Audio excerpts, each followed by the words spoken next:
Good morning, Jai Hind. Welcome. You're watching Times Now. My name is Amita Wadhwa, and it is now evident, it is very much clear that Pakistan cannot be taken at face value. Right after hours, we're looking at hours, right after the ceasefire announcement was made from both sides, coming in as far as when it comes to what has been happening ever since the Pahalgam terror attack, then the launch of Operation Sindoor, and the beating that Pakistan got at the hands of the Indian defense bosses. It seems that Pakistan has not learnt its lessons. Let's get you exactly what all has happened in the last 24 hours alone, because again, it was consecutively for the third night that Pakistan violated ceasefire understanding. Remember, this is an agreement that the two countries have come together to maintain ceasefire on land, air and sea. Now, right after that, shortly, the MEA took a small briefing saying that the forces continue to remain vigilant at border areas, however, also expressing disappointment when it comes to Pakistan. The MEA saying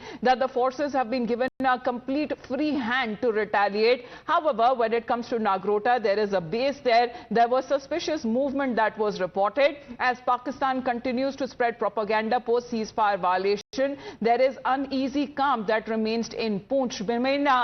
If we talk about Poonch, there has been no overnight shelling till now that has been reported. Many of the areas where blackouts were ensured, there has been power supply that has been restored, but many of the areas still continue to remain on high alert, with the administration giving out instructions and directions to the civilians saying that you should continue to remain indoors, do not come out, do not go on your terraces. However, when it comes to the operations at one of the busiest airport, which is the Delhi IGI airport, are continuously running smoothly. Amritsar as well, the pictures that we are getting, power supply has been restored. In Bhatinda as well, the situation seems to be normal for now. But is it actually normal or not? Well, that time will tell as the day progresses. But this is one thing for sure, that Pakistan, its army, its administration, its government cannot be trusted even a bit.